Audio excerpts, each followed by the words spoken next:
আসসালামু আলাইকুম।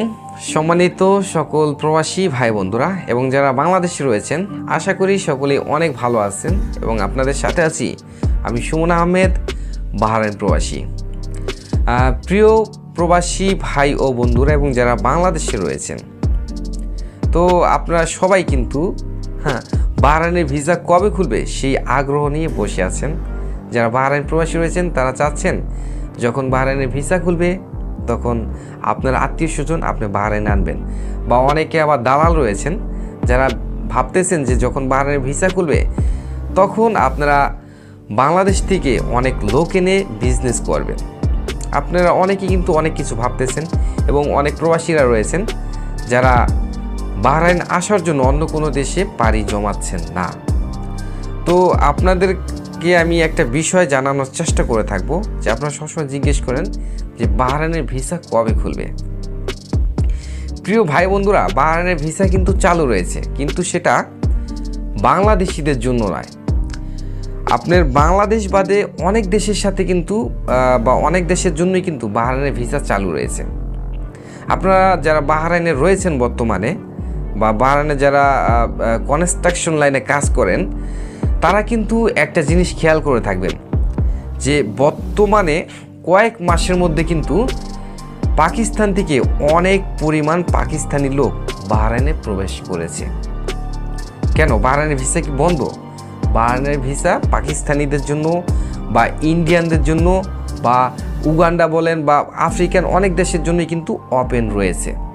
আপনারা এই জিনিসটা একটু খেয়াল করে দেখবেন, বা আপনাদের যদি কোনো আত্মীয় স্বজন বাহরাইনে থাকে তাহলে তাদেরকে জিজ্ঞেস করবেন। এই গত কয়েক মাসে কিন্তু প্রচুর পরিমাণে পাকিস্তানি লোক বাহরাইনে এসেছে ভিজিট ভিসা, এবং তারা অনেকেই কিন্তু এই ভিজিট ভিসা আসার পরে তারা তাদের বিভিন্ন কোম্পানিতে ভিসাগুলো চেঞ্জ করে নিচ্ছে। যদি তাদের কোনো ভালো লিঙ্ক থাকে বা তাদের কোনো আত্মীয় স্বজন যদি কোনো ভালো কোম্পানিতে থাকে, তাদের মাধ্যমে কোম্পানিতে চেঞ্জ করে নিচ্ছে, বা অনেকে কিন্তু আবার ভিসা লাগাচ্ছে না, এভাবেই তারা ভিজিট ভিসায় কাজ করে যাচ্ছে। এটি হচ্ছে একটি বিষয়। আর আরেকটি হচ্ছে যে কালো কালো যে লোকগুলো, মানে আফ্রিকান বলেন, আফ্রিকার মধ্যে কিন্তু অনেক দেশই রয়েছে।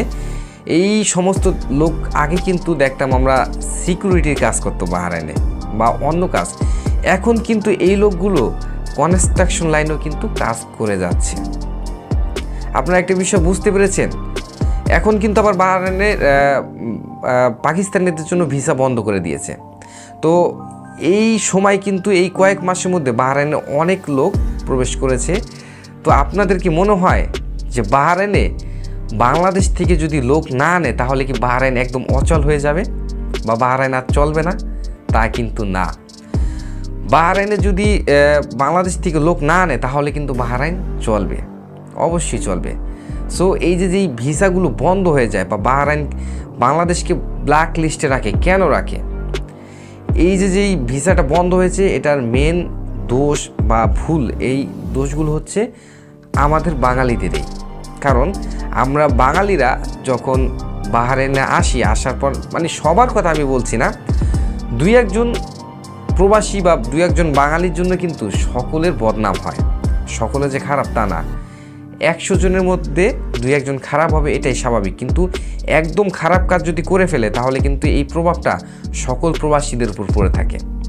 আপনারা জানেন যে যখন 2018 সালে বাহরাইনে একজন মুয়াজ্জিন, বাংলাদেশি মুয়াজ্জিন বাহরাইনের একজন ইমামকে হত্যা করেছিল, তারপর থেকে কিন্তু বাংলাদেশের জন্য একদমই সকল প্রকারের ভিসা বন্ধ করে দিয়েছিল। তো তারপর থেকে কিন্তু এখনও পর্যন্ত বাংলাদেশিদের জন্য ভিসা চালু হয়নি। তো যদি আগামীতে বাহরাইন সরকার বাংলাদেশের জন্য ভিসা চালু করে, সেই ক্ষেত্রে কিন্তু যদি আবারও এরকম কোনো ঘটনা ঘটে তাহলে কিন্তু কি হয় পরবর্তীতে সেটা বলা যায় না। তবে যদি ভিসা খোলে বা খোলার সম্ভাবনা হয়ে থাকে, সেটা অবশ্যই আমাদের ভালো কাজের মাধ্যমে হতে হবে। আমরা যদি বাহরাইনে ভালোভাবে থাকি বা ভালো কাজ করি, তখন কিন্তু বাহরাইন সরকার হয়তোবা বাংলাদেশিদের জন্য ভিসা চালু করতে পারে। আর এই ভিসা চালু কবে হবে বা কবে হতে যাচ্ছে এটা কিন্তু কেউ জানে না। তবে অনেকেই কিন্তু নিউজ করে যাচ্ছে যে বাহরাইনের ভিসা খুলেছে বা আগামী কয় তারিখে খুলবে। এই সমস্ত নিউজগুলো একদমই ফ্যাক্ট বা ভুয়া। আশা করি যে আমার কথাগুলো আপনারা বুঝতে পেরেছেন। ভালো থাকবেন, সুস্থ থাকবেন। কথা হবে আগামী ভিডিও।